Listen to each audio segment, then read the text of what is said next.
भाग 1। प्राचीन कश्मीर का करकोट वंश।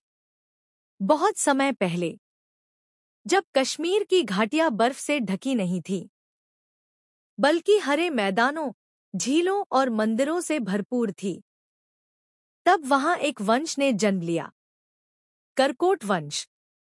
यह कोई आम वंश नहीं था।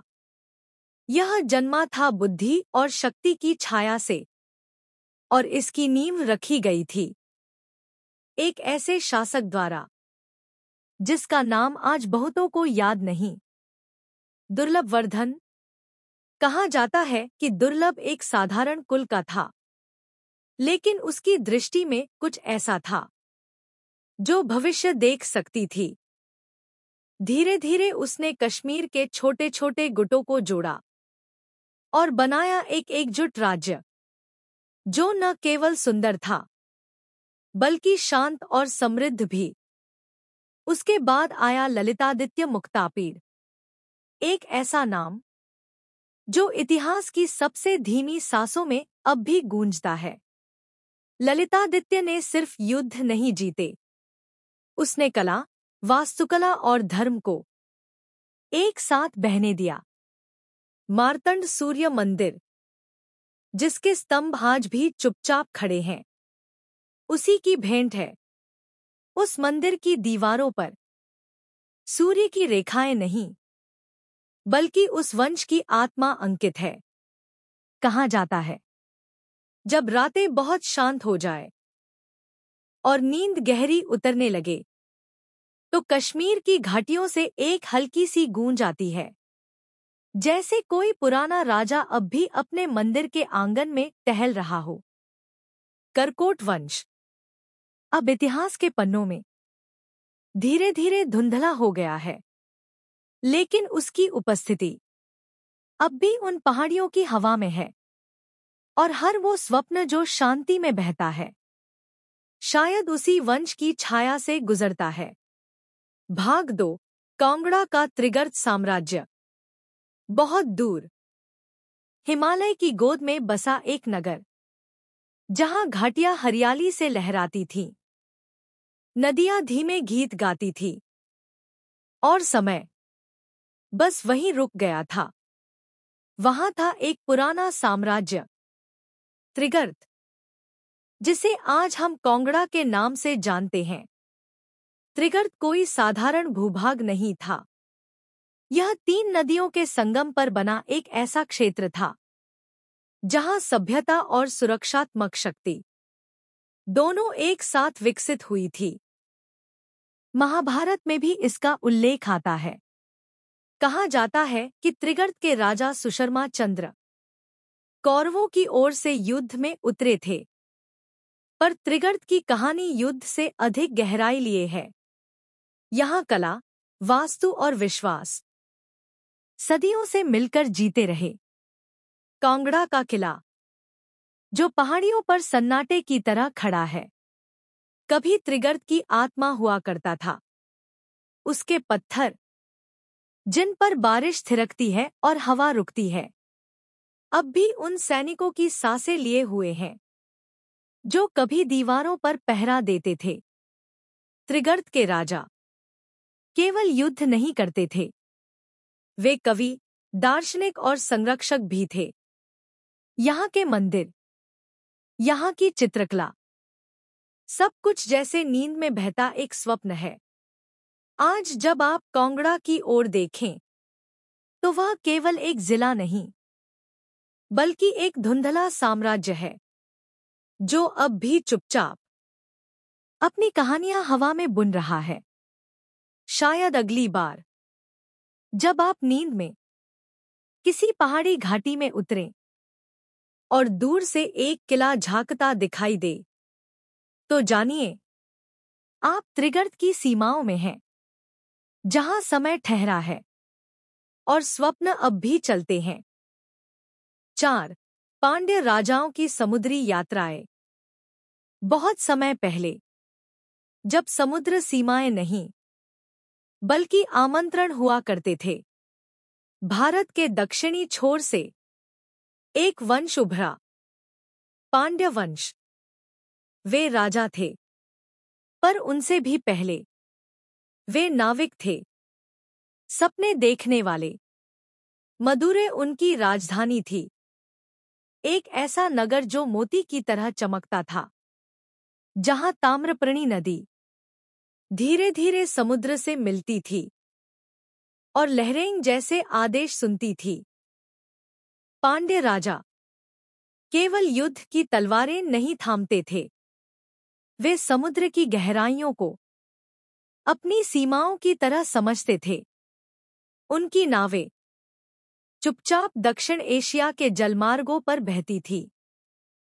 श्रीलंका, मलय, सुमात्रा, यहां तक कि रोम तक उनकी आंखों में दिशाएं बसती थी और उनके नक्शे हवा में खिंचते थे।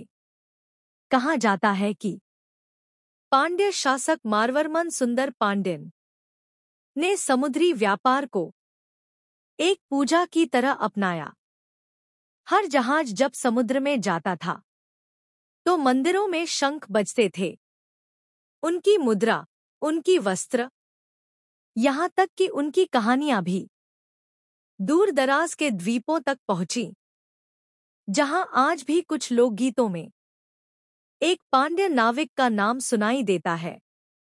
अब वो जहाज नहीं रहे, वो राजा नहीं रहे, पर जब कभी समुद्र शांत होता है और चांदनी उसकी सतह को छूती है, तो कुछ लहरें अब भी उस बीते युग की गवाही देती हैं। शायद अगली बार जब आप नींद में बहते हुए किसी अज्ञात द्वीप पर उतरें और वहां कोई आपको तमिल में नमस्कार करे, तो समझिए किसी पांड्य नाविक की याद अब भी समंदर में तैर रही है। भाग 4, पांड्य राजाओं की समुद्री यात्राएं। बहुत समय पहले, जब समुद्र सीमाएं नहीं बल्कि आमंत्रण हुआ करते थे, भारत के दक्षिणी छोर से एक वंश उभरा, पांड्य वंश। वे राजा थे, पर उनसे भी पहले वे नाविक थे, सपने देखने वाले। मदुरै उनकी राजधानी थी, एक ऐसा नगर जो मोती की तरह चमकता था, जहां ताम्रपर्णी नदी धीरे धीरे समुद्र से मिलती थी और लहरें जैसे आदेश सुनती थी। पांड्य राजा केवल युद्ध की तलवारें नहीं थामते थे, वे समुद्र की गहराइयों को अपनी सीमाओं की तरह समझते थे। उनकी नावें चुपचाप दक्षिण एशिया के जलमार्गों पर बहती थी। श्रीलंका, मलय, सुमात्रा, यहां तक कि रोम तक उनकी आंखों में दिशाएं बसती थी और उनके नक्शे हवा में खिंचते थे। कहा जाता है कि पांड्य शासक मारवर्मन सुंदर पांड्यन ने समुद्री व्यापार को एक पूजा की तरह अपनाया।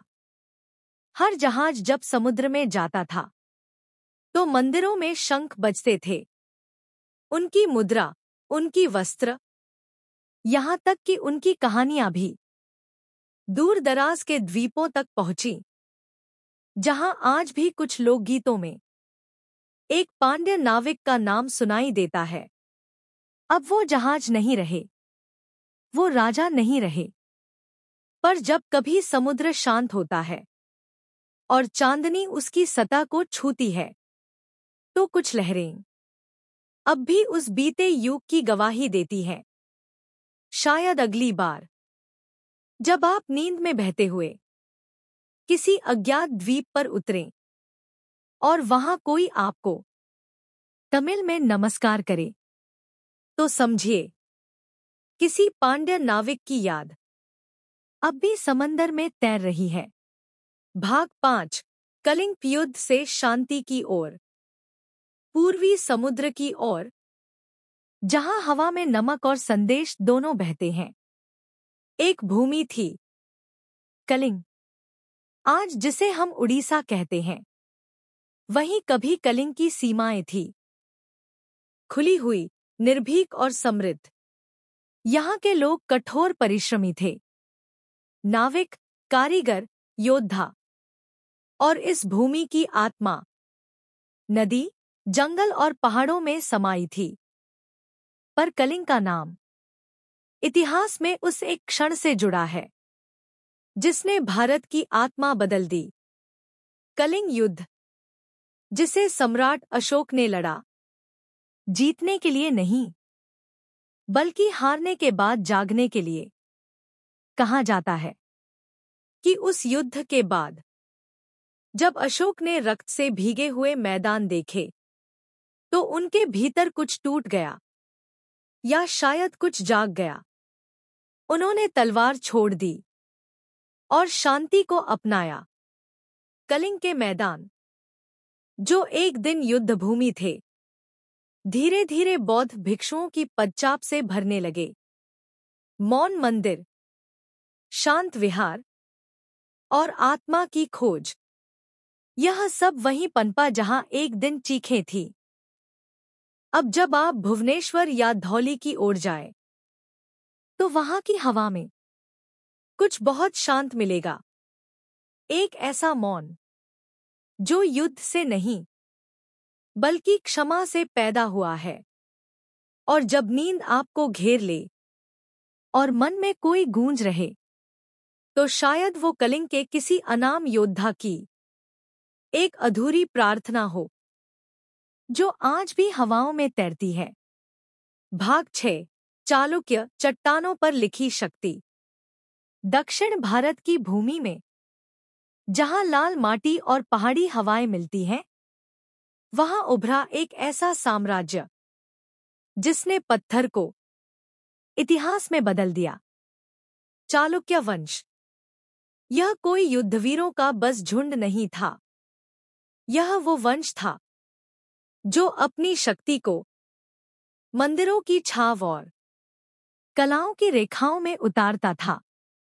पाटदकल, बादामी, ऐहोल, ये नाम आज भी उन चट्टानों पर अंकित हैं जिन्होंने समय की आंधियां झेली हैं, फिर भी मौन है।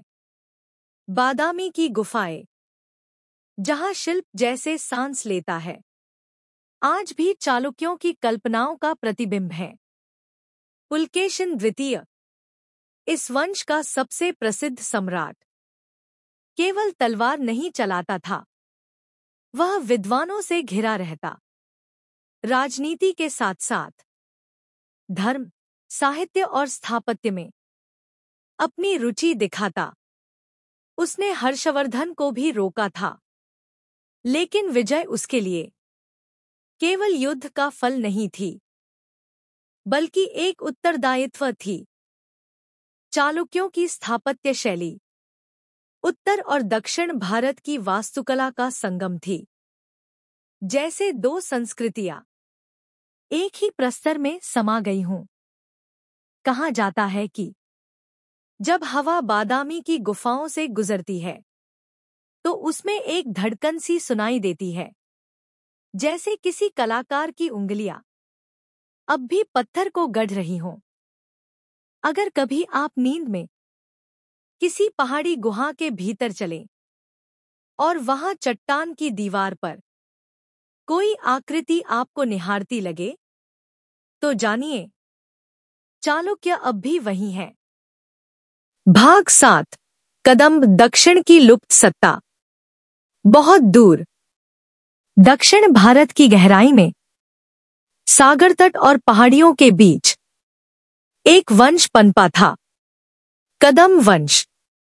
ना बहुत प्रसिद्ध, ना बहुत विस्मृत, कदंब कहीं बीच में है, जैसे नींद और जागने के बीच की धीमी हलचल। 3री शताब्दी के आसपास इस वंश ने कर्नाटक की भूमि पर अपनी जड़ें जमाईं। उनका पहला राजा था मयूरवर्मन। कहते हैं वो मूलतः एक ब्राह्मण था जिसने ज्ञान से शक्ति और शक्ति से शासन का रूप लिया। कदंबों ने किसी एक धर्म को नहीं अपनाया, बल्कि सहिष्णुता को अपनाया। उनके काल में बौद्ध विहारों, जैन मंदिरों और हिंदू देवालयों सभी में दीप जलते थे। उन्होंने अपने समय में एक भाषा को आवाज दी, कन्नड़, जिसे पहली बार शासन की भाषा बनाया गया। कदंबों की वास्तुकला सीधी, सरल, फिर भी आत्मा को छूने वाली थी। बनवासी उनका मुख्य केंद्र था, जहां मंदिर, लता और मौन तीनों एक साथ सांस लेते थे। आज उनके नाम पर कहीं कोई चिल्लाहट नहीं है, पर जब बारिश बनवासी के जंगलों में गिरती है तो लगता है जैसे पुरानी ईंटों के भीतर से कोई शांत जयघोष उठता हो। शायद अगली बार जब आप स्वप्न में किसी गुमनाम मंदिर की सीढ़ियां चढ़े और वहां धूप, हरियाली और हवा एक साथ मिले, तो समझिए आप कदंबों की भूमि में हैं, जहां शासन चुपचाप होता था और इतिहास धीमे स्वर में बहता था। भाग 8, पाल वंश, बिहार की शांत क्रांति। बिहार, जहां कभी बुद्ध ने मौन की भाषा बोली, जहां गंगा की धाराएं ज्ञान की किरणों को अपने साथ बहा ले जाती थी, वहीं एक दिन पाल वंश का उदय हुआ। एक ऐसा राजवंश जो तलवार से नहीं, शांति और विद्या से पहचाना गया। इस वंश की शुरुआत गोपाल नामक शासक से हुई, जिसे जनता ने चुना। हाँ, एक ऐसा राजा जो लोकतांत्रिक भावना से गद्दी पर बैठा। यह 8वीं शताब्दी थी और भारत के पूर्वी हिस्से में राजनीतिक अस्थिरता का दौर चल रहा था। लेकिन पाल वंश के साथ एक नए युग की शुरुआत हुई, जहां युद्ध कम थे और ज्ञान का आलोक अधिक। धर्मपाल, पाल वंश का सबसे प्रभावशाली सम्राट, ने नालंदा विश्वविद्यालय को और भी समृद्ध बनाया और फिर विक्रमशिला की स्थापना की। एक ऐसा स्थान जहां ध्यान और तर्क एक साथ पनपते थे। पाल वंश बौद्ध धर्म के समर्थक थे। उन्होंने उसे भारत से तिब्बत, भूटान और दक्षिण पूर्व एशिया तक पहुंचाया। उनकी मुद्राएं, उनकी ताम्रपट्टियां, उनके स्तूप आज भी माटी में दबे हुए इतिहास के नर्म पुलिंदे हैं। अब जब आप कभी गहरी नींद में जाएं और किसी पुराने विहार की सीढ़ियों पर बैठें, जहां कोई भिक्षु मौन में ध्यान कर रहा हो, तो समझिए आप पाल वंश की छाया में हैं। क्योंकि जिन्होंने ज्ञान को राज्य बनाया, वे इतिहास से कभी मिटते नहीं। वे बस नींद में मिलते हैं। भाग 9, गुर्जर प्रतिहार, पश्चिम का रक्षक। पश्चिमी भारत की मरुभूमि में, जहां सूर्य की किरणें रेत पर सोने की चादर बुनती हैं, वहां कभी एक शक्तिशाली वंश खड़ा था, गुर्जर प्रतिहार वंश। उनकी शुरुआत 7वीं-8वीं शताब्दी के आसपास हुई। रेत से उठे इस वंश ने न केवल राजस्थानी भूमि को सींचा, बल्कि भारत की सीमाओं को सदियों तक सुरक्षित भी रखा। नागभट्ट प्रथम, इस वंश का प्रारंभिक शासक, वो नाम है जो अरब आक्रमणकारियों के सामने एक दीवार की तरह खड़ा रहा। उसके बाद आए मिहिर भोज प्रतिहार, एक ऐसा सम्राट जिसका साम्राज्य उत्तर से लेकर दक्षिण तक फैला था, लेकिन जिसकी तलवार की धार हमेशा धर्म और संस्कृति की रक्षा में उठी। प्रतिहारों को भारत का रक्षक कहा गया, क्योंकि जब बाकी दिशाओं से विदेशी आक्रमण होते रहे, तब पश्चिमी सीमा पर यही वंश प्रहरी बना रहा। उनकी राजधानी कनौज, गंगा के किनारे बसा एक स्वप्ननगर, जहां मंदिरों की छाव में राजनीति, कला और धर्म साथ साथ पनपते थे। प्रतिहारों ने मंदिर बनवाए, ग्रंथों का संरक्षण किया और संस्कृति को एक निरंतर बहती धारा की तरह आगे बढ़ाया। अब जब आप नींद में किसी रेगिस्तानी महल की छत पर चलें और हवा में घोड़ों की टापें गूंजे, तो जानिए गुर्जर प्रतिहारों की स्मृति आपको पुकार रही है। क्योंकि जो रक्षक होते हैं वे इतिहास में भले मिट जाएं, पर नींद में हमेशा प्रहरी बने रहते हैं। भाग 10। राष्ट्रकूट दक्षिण का सूर्य। दक्षिण भारत की धरती पर, जहां नदियां घाटियों से होकर सागर की ओर बहती हैं, वहीं उगा था एक साम्राज्य, राष्ट्रकूट वंश। 8वीं से 10वीं शताब्दी तक यह वंश केवल एक नाम नहीं, बल्कि एक युग था। एक ऐसी शक्ति जिसने उत्तर से दक्षिण तक भारतीय उपमहाद्वीप को एक सूत्र में बांधने का प्रयास किया।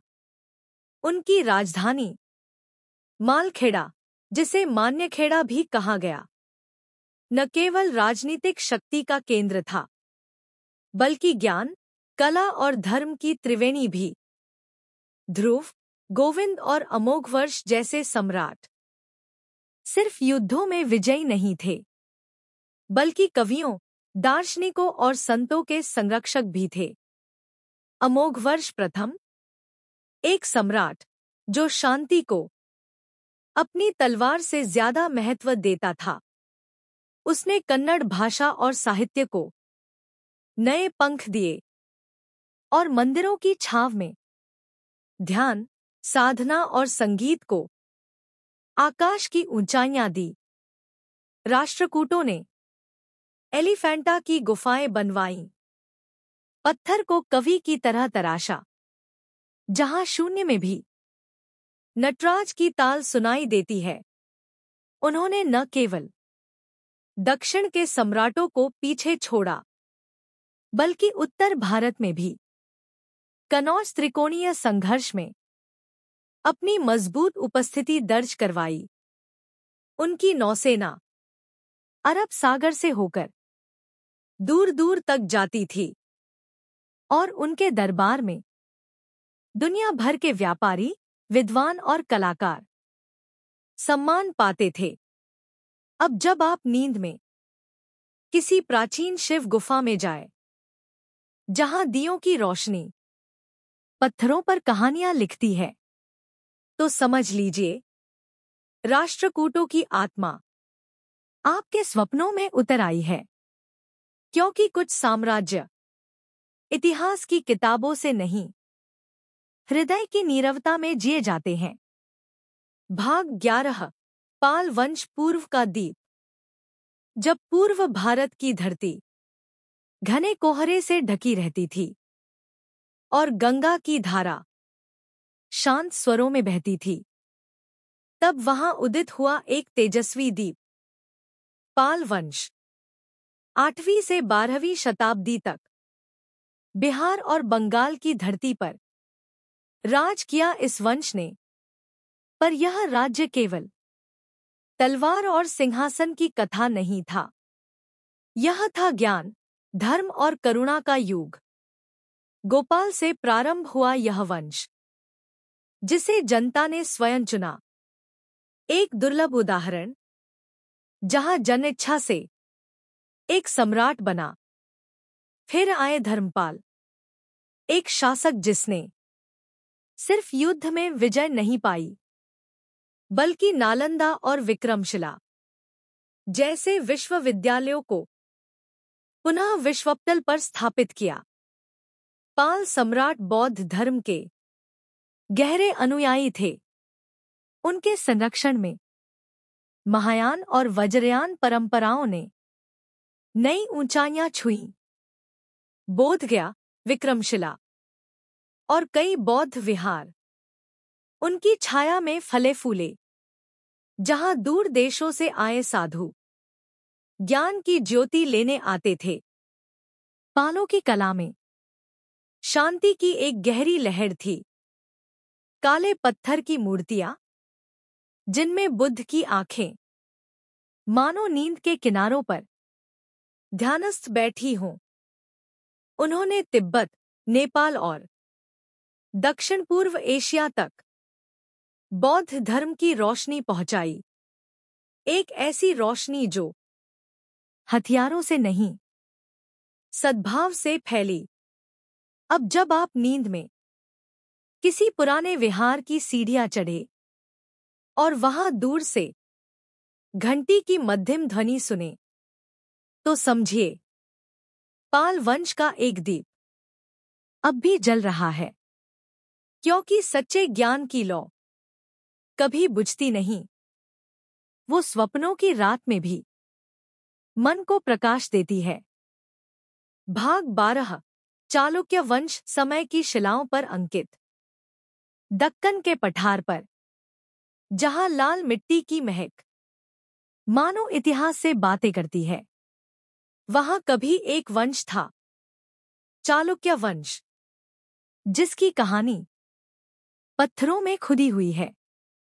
6ठी शताब्दी के आसपास पुलकेशिन प्रथम ने इस वंश की नींव रखी, पर वह केवल आरंभ था। वास्तविक तेज उसके पुत्र पुलकेशिन द्वितीय में था, एक ऐसा सम्राट जिसने स्वयं हर्षवर्धन जैसे महान शासक को दक्षिण की सीमा पर रोक दिया। चालुक्यों का साम्राज्य उत्तर में नर्मदा से लेकर दक्षिण में कावेरी तक फैला हुआ था। एक विशाल भूमि जहां कला, धर्म और स्थापत्य नई ऊंचाइयां छूते थे। बादामी उनकी राजधानी, पहाड़ की गोद में बसा एक नगर, जहां गुफाएं बोलती थीं और मूर्तियां सांस लेती थीं। चालुक्य स्थापत्य शब्दों से नहीं, पत्थरों से लिखा गया था। एलोरा और बादामी की गुफाएं, जहां हिंदू, बौद्ध और जैन कला एक ही छत के नीचे मिलती हैं। उनके समय में धार्मिक सहिष्णुता सिर्फ नीति नहीं, जीवन पद्धति थी। विज्ञान, खगोल शास्त्र और गणित में भी इस युग ने नए प्रयोग देखे। दक्षिण भारत की भाषाओं, विशेषकर कन्नड़ और तेलुगु में साहित्य का संचार हुआ। बाद के काल में चालुक्य वंश 2 धाराओं में बंटा, पूर्वी चालुक्य और पश्चिमी चालुक्य, पर दोनों ही शाखाओं ने संस्कृति की लौ अविराम जलाए रखी। अब जब आप नींद में किसी गुफा की छाया में बैठें, जहां दीवारों पर उकेरी गई आकृतियां आपको ताकें, तो समझिए वो चालुक्य समय की स्मृति है, जो अब भी शिलाओं में जीवित है। क्योंकि कुछ साम्राज्य इतिहास में नहीं, पत्थरों में सांस लेते हैं और नींद में हमसे बातें करते हैं। भाग 13 चोल वंश समुद्र के पार की छाया। जब समुद्र की लहरें तमिलनाडु के तटों को छूती हैं, तो उनमें कहीं एक गंभीर गर्जना छिपी होती है। चोल साम्राज्य की, जो कभी दक्षिण भारत का गौरव था। चोल वंश, जिसकी जड़ें प्राचीन संगम युग तक जाती हैं, पर जिसकी असली चमक राजराज चोल और राजेंद्र चोल के समय में आकाश जैसी फैली। राजराज चोल प्रथम एक ऐसा सम्राट जिसने न केवल दक्षिण को एकजुट किया, बल्कि मंदिरों के माध्यम से आत्मा की शांति को राजनीति की शक्ति में पिरोया। थंजावुर का बृहदेश्वर मंदिर एक पत्थर से बनी महाकाव्य रचना, जहां देवता भी गुमसुम होकर खड़े होते हैं। यह सिर्फ स्थापत्य नहीं, यह श्रद्धा की वह ऊंचाई है जिसे कोई सीमा नहीं छू सकती। फिर आए राजेंद्र चोल, एक सम्राट जिसकी नौसेना हिंद महासागर की लहरों पर ध्वज लहराती थी। श्रीलंका, मलाया, सुमात्रा, हर दिशा में फैला चोलों का प्रभुत्व। परंतु इस साम्राज्य का वास्तविक विस्तार केवल भौगोलिक नहीं था, बल्कि कला, संगीत, नृत्य और धर्म में था। चोल युग में भरतनाट्यम जैसी नृत्य शैलियाँ मंदिरों की अर्चना बन गईं। कांस्य मूर्तिकला, विशेषकर नटराज की प्रतिमाएं, सांस लेती सी प्रतीत होती हैं, जैसे शिव स्वयं नींद में भी तांडव कर रहे हों। इस काल में शैव और वैष्णव परंपराएं समान रूप से फलीम फूली और तमिल साहित्य सोने की तरह निखर उठा। अब जब आप नींद में किसी विशाल मंदिर की सीढ़ियां चढ़े और हवा में शंख और नाद की मिश्रित ध्वनि सुने, तो जानिए वो चोलों की छाया है, जो समुद्र पार से अब भी स्वप्नों तक आती है। क्योंकि कुछ साम्राज्य इतिहास में भले दूर हो जाएं, पर उनकी गूंज लहरों के साथ हमारे भीतर तक पहुंचती है। भाग 14, सेंचुरीज इन शैडोज। उत्तर के लुप्त राजवंश। उत्तर भारत की मिट्टी, जहां कभी घोड़ों की टापें गूंजती थी, राजाओं की पताकाएं लहराती थीं, अब शांति की चादर ओढ़े कहानियां फुसफुसाती है। यहां कुछ ऐसे राजवंश भी थे जो इतिहास की मुख्य धाराओं से अलग होकर धूप की तरह छायाओं में विलीन हो गए। मौखरी, जो गुप्त साम्राज्य के पतन के बाद कन्नौज की भूमि पर उभरे, एक ऐसा राजवंश जिन्होंने ज्ञान और शक्ति का संतुलन साधा। इनके बाद आए शिलाहार, कलचुरी और करकोट वंश। हर एक की कहानी कभी शिलालेखों में, कभी लोकगीतों में दर्ज है। करकोट वंश, जिसने कश्मीर की घाटियों में एक सांस्कृतिक जागरण की नींव रखी।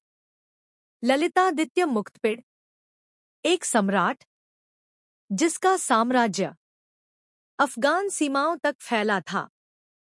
वहीं त्रिपुरी के कलचुरी, जो नर्मदा घाटी के मध्य धर्म और स्थापत्य के रक्षक बने। उनकी छत्रछाया में मंदिर, तालाब और संस्कृति एक साथ खिले। कुछ वंश सिर्फ वर्षों तक राज नहीं करते, वे विचारों, स्थापत्य और लोक कथाओं के बीज छोड़ जाते हैं। इन्हीं छायाओं में उभरे गढ़वाल और कुमाऊं के शासक, जिन्होंने हिमालय की शांति में अपना छोटा पर ठोस प्रभाव छोड़ा। इन वंशों के नाम शायद किताबों में मोटे अक्षरों में नहीं मिलते, पर उनकी उपस्थिति हर प्राचीन खंडहर, हर पर्वतीय मंदिर और हर चुप घाटी में बसी है। अब जब आप नींद में किसी उजड़े किले की दीवार छुए या किसी पुरानी मूर्ति को धुंधली रोशनी में देखें, तो जानिए आप किसी भूले हुए वंश की छाया से मिल रहे हैं। क्योंकि इतिहास में सिर्फ विजयी नहीं, विलीन भी अपनी कहानी कहते हैं। भाग 15, काकतीय वंश। पत्थरों पर तराशी गई कविता। तेलंगाना की धरती पर जहां गर्म हवाओं में भी इतिहास की गूंज सुनाई देती है, वहीं खड़ा था एक सुंदर और साहसी वंश, काकतीय वंश। 12वीं से 14वीं शताब्दी तक इस वंश ने तेलुगु भूमि को राजनीति, स्थापत्य और संस्कृति से सिंचित किया। इनकी राजधानी वारंगल, एक ऐसा नगर जो समय की रेखाओं पर जैसे स्वर्णाक्षरों से लिखा गया हो, प्रोल राज और फिर गणपति देव चालुक्य उत्तराधिकारी होते हुए भी इन्होंने अपने लिए एक अलग पहचान बनाई। गणपति देव की पुत्री रुद्रमादेवी भारत की पहली और सबसे प्रभावशाली महिला सम्राटों में से एक। उसका राज्यकाल नारी नेतृत्व और पराक्रम का एक जीवंत उदाहरण था। काकतीय स्थापत्य मंदिरों, द्वारों और सभागृहों में पत्थरों की ऐसी भाषा बोलता है जो समय की सीमाओं से परे है। रामप्पा मंदिर, जिसकी नक्काशी मानो पत्थर पर लिखी कविता हो। यह वंश शिव भक्ति में लीन था और उनके मंदिरों में ध्वनि, रोशनी और छाया एक त्रयी की तरह नृत्य करती थी। तेलुगु भाषा और साहित्य काकतीयों के संरक्षण में चुपचाप नहीं, बल्कि गर्व से फला फूला। उन्होंने सिंचाई के लिए झीलें और बांध बनवाए। पानी के हर कण में उनकी दूरदर्शिता झलकती थी। अब जब आप नींद में किसी प्राचीन द्वार के सामने खड़े हों और हवा में वीणा की ध्वनि सी सरसराहट सुने, तो समझिए काकतीयों की स्मृति आपसे संवाद कर रही है। क्योंकि कुछ वंश राजमहलों में नहीं, बल्कि पत्थरों पर लिखी हुई कविता बन जाते हैं, जो नींद में धीरे धीरे सुनाई देती है। भाग 16, मेवाड़ अग्नि से जन्मा स्वाभिमान। राजस्थान की अरावली की छाया में, जहां सूर्य रेत पर लाल सुनहरी चादर बिछाता है, वहीं खड़ी है एक भूमि, मेवाड़, जिसका इतिहास शौर्य नहीं, स्वाभिमान से लिखा गया। इस भूमि का जन्म केवल धरती से नहीं, बल्कि अग्नि से हुआ। राजपूत परंपरा में गहलोत और सिसोदिया वंश दोनों को अग्निवंशी माना गया। वो जो ज्वाला से जन्मे और कभी झुके नहीं। भट्टी, परमार, चौहान के साथ मेवाड़ की पहचान बनी, विकट समय में भी अपना मस्तक ऊंचा रखने की। बप्पा रावल से लेकर राणा सांगा तक हर नाम एक गाथा है, पर जब मेवाड़ का नाम लिया जाता है तो एक स्वर उभरता है, महाराणा प्रताप। हल्दी घाटी की वह संकरी घाटी, जहां उसकी चेतक पर सवार छवि आज भी हवाओं में बहती है। वो युद्ध जिसमें भले ही सामरिक विजय न मिली, पर आत्मा की विजय हुई। मेवाड़ के किलों में चित्तौड़गढ़ जैसा कोई नहीं। एक किला जो मिटा पर कभी झुका नहीं, जहां 3 बार जौहर की ज्वाला उठी, पद्मिनी, कर्मावती और अनेक रानियों के साथ स्त्रियों ने भी अमर स्वाभिमान का दीप जलाया। इस वंश ने कभी गुलामी स्वीकार नहीं की। उन्होंने मिटना स्वीकार किया, पर घुटना नहीं। कला और संस्कृति में भी मेवाड़ अग्रणी रहा। राजस्थानी चित्रकला, लोकगीत और पद्य यहीं की मिट्टी से जन्मे। अब जब आप नींद में किसी किले की बुर्ज पर खड़े हों और नीचे दूर तक फैला सुनसान मरुस्थल देखें तो जानिए वो राणा प्रताप की छाया है जो अब भी आपकी रक्षा कर रही है। क्योंकि कुछ नाम इतिहास में नहीं, रक्त और आत्मा में गूंजते हैं और नींद में वो फिर से जगा देते हैं स्वाभिमान। भाग 17। कश्मीर के कारकूट हिम में छिपा वैभव। जब हिमालय की चुप वादियों में बर्फ की परतें गिरती हैं और झीलों का जल नीला सपना बन जाता है, तो उस मौन में एक भूला हुआ वैभव छिपा होता है। कारकूट वंश का 8वीं शताब्दी में कश्मीर की घाटी, जो आज रहस्य और सौंदर्य की भूमि है, तब एक सांस्कृतिक और राजनीतिक जागरण की भूमि बन चुकी थी। यहीं प्रकट हुआ ललितादित्य मुक्तपिड़, कारकूट वंश का महान सम्राट, जिसने कश्मीर को सिर्फ सीमाओं में नहीं बल्कि आत्मा के विस्तार में ढाल दिया। ललितादित्य का राज्य पश्चिम में अफगानिस्तान की सीमाओं से दक्षिण भारत के द्वार तक फैला। वो विजेता था, पर उससे बढ़कर वो कला, स्थापत्य और धर्म का संरक्षक था। उसके आदेश पर मार्तंड सूर्य मंदिर बना, एक ऐसा मंदिर जो आज भी खंडहर होकर सूर्य के सामने सिर उठाकर खड़ा है। पत्थरों में तराशी गई हर रेखा में शक्ति और शांति दोनों का संगम है।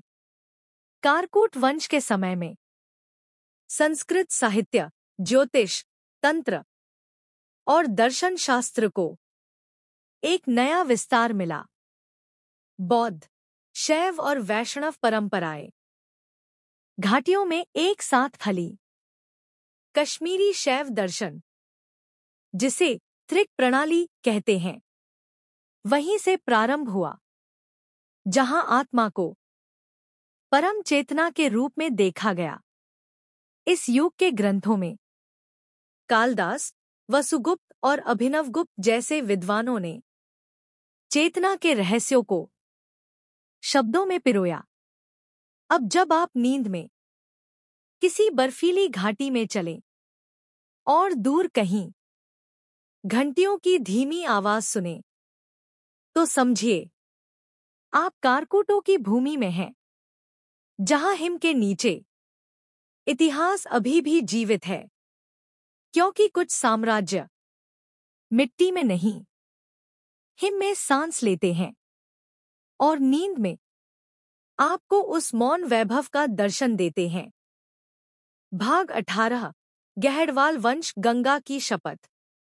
गंगा की लहरों में एक पुरातन स्वर गूंजता है, मंद, शांत, पर अडिग। उसी स्वर में छुपी है गहड़वाल वंश की कथा, जो उत्तर भारत की धरती पर धर्म, पराक्रम और प्रतिरोध का प्रतीक बना। 12वीं शताब्दी के आसपास, जब गजनवी और गोरी जैसे आक्रमणकारी भारत की सीमाओं पर अंधकार फैलाने लगे, तब काशी, प्रयाग और कन्नौज की भूमि पर उठा एक वंश, गहड़वाल वंश। इस वंश का महान नाम था गोविंद चंद्र, एक शासक जिसने न केवल तलवार उठाई बल्कि ज्ञान और धर्म की रक्षा के लिए गंगा की शपथ ली। उसका साम्राज्य काशी से लेकर हरिद्वार तक फैला, जहां मंदिरों की घंटियां हर दिशा में धार्मिक चेतना की ध्वनि फैलाती थी। गहड़वालों के समय में काशी विश्वनाथ मंदिर का पुनर्निर्माण हुआ। प्रयाग में विद्वानों और तीर्थयात्रियों के लिए धर्मशालाएं बनी और ब्राह्मणों को संरक्षण मिला। इस वंश ने वेदों और पुराणों की परंपरा को नवजीवन दिया और संस्कृत शिक्षा को नए शिखरों तक पहुंचाया। परंतु यह युग सिर्फ शांत नहीं था। मोहम्मद गोरी के आक्रमणों के समय जयचंद्र गहड़वाल इतिहास के एक विवादित पात्र बने, पर उनकी धरती, उनकी नदियां और उनकी संस्कृति कभी झुकी नहीं। इस वंश की विरासत गंगा की धार जैसी रही, कभी शांत, कभी प्रबल, पर सदा पवित्र। अब जब आप नींद में प्रयाग के संगम की कल्पना करें, जहां गंगा, यमुना और सरस्वती मिलती हैं, और हवा में कोई प्राचीन श्लोक धीरे से गूंजे, तो समझिए गहड़वाल वंश की आत्मा अब भी जागती है। क्योंकि जो शपथ गंगा के तट पर ली जाती है, वो समय से परे नींद में भी गूंजती रहती है। भाग 20, विस्मृति का राजपथ। वे जो नींद में जीवित है। जब रात गहराती है और तारे धीरे धीरे आसमान पर बिखरते हैं, तब इतिहास की कुछ आवाजें नींद के रास्तों में उतर आती हैं। वे आवाजें ना युद्ध की हैं, ना विजयों की। वे हैं उन साम्राज्यों की जो मिट गए पर खोए नहीं। हमने इन रातों में गुप्तों की शांत वैभवगाथा देखी, मौर्यों की लौ इच्छा शक्ति सुनी, प्रतिहारों की सीमाओं पर बसी रक्षा की गूंज को महसूस किया।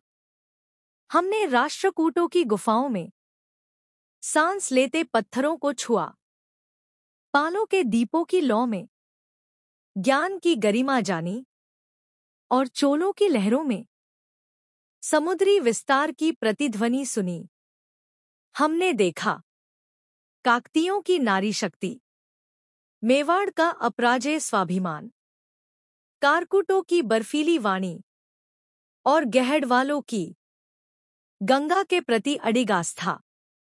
हर भाग में, हर धड़कन में कोई न कोई वंश आपसे बात करता रहा। कभी किसी मंदिर की छाया में, तो कभी किसी किले की दीवार पर, कभी किसी ढहते महल की चुप्पी में।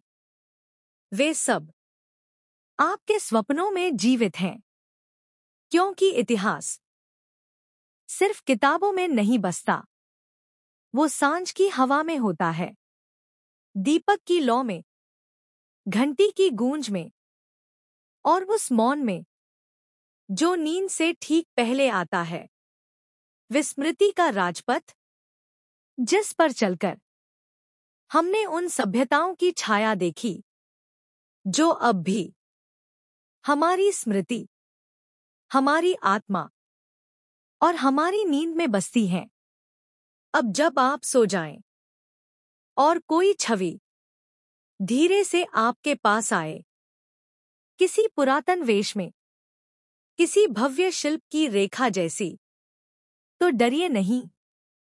वो कोई राजा है, या कोई रानी, या बस कोई अतीत की किरण जो यह कहने आई है, हम खोए नहीं हैं, हम वही हैं जहां नींद, शांति और इतिहास एक साथ मिलते हैं।